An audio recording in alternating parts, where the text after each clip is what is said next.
السلام عليكم. معنا ومعكم المافيا السورية لاتحاد كرة القدم في سوريا.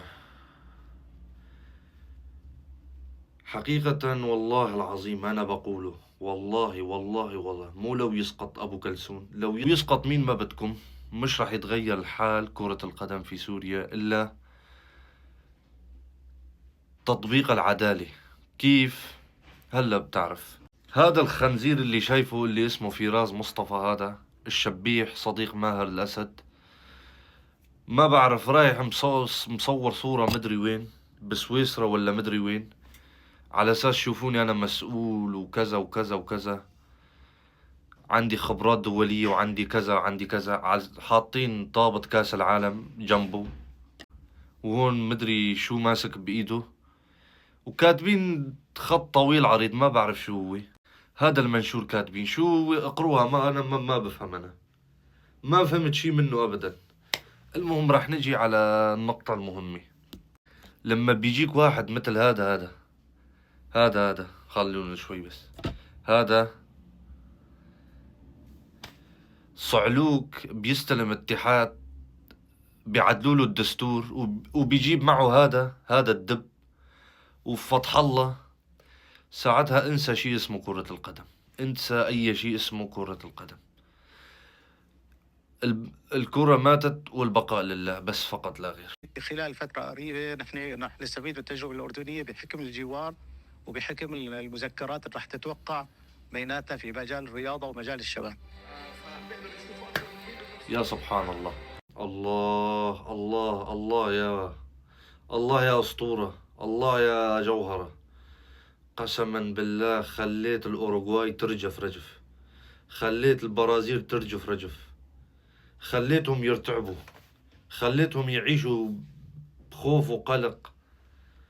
يا زلمي انت الله يشفيك، معك 100 مرض، معك زهايمر، معك 1000 شغلة وشغلة.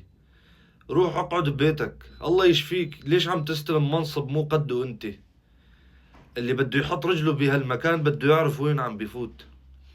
في فساد، في واسطات، في محسوبيات، في سرقات، في كل شيء. حطيت رجلك بهالمكان بدك تعرف مخك بده يكون هون، وبتعرف شو لوين داخل لوين فايت. ما علينا، نجي. هذا هو ملاعب الأردن. هاي الملعب الوحيد اللي فيك تقول عنه ملعب. هو ما نو ملعب بنفس الوقت، بس فيك تقول عنه ملعب. وهاي هي ملعب من ملاعب الأردن، وفي مثله 1000 ملعب.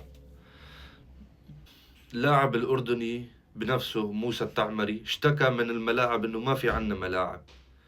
بتجي انت بحكم الجوار وبحكم توقيع تفاهم ايش دخلك يا زلمي؟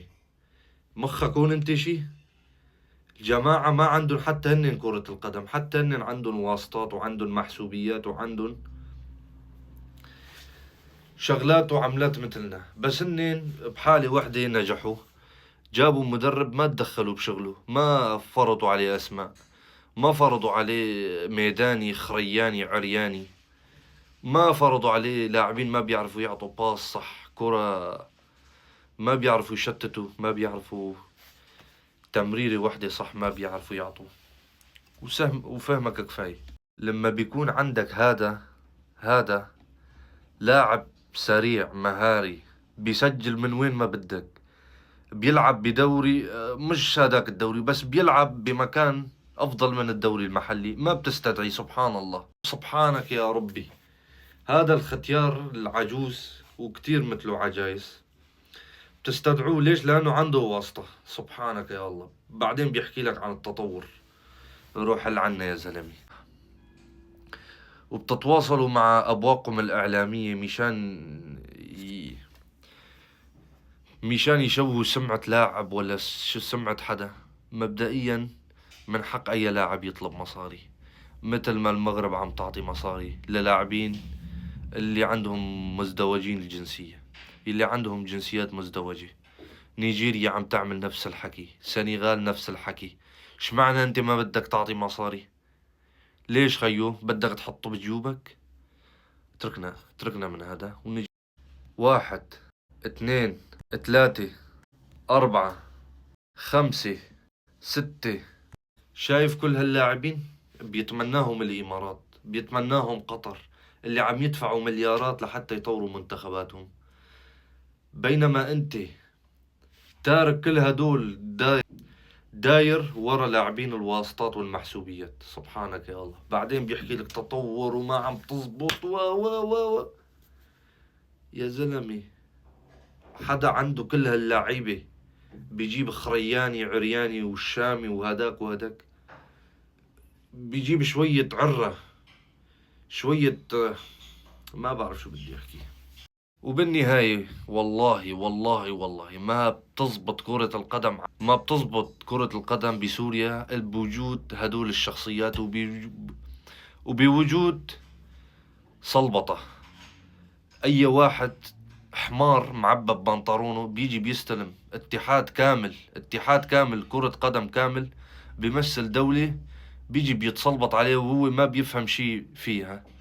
فهون إن الله وإنا إليه راجعون، والبقاء لله، والسلام عليكم ورحمة الله.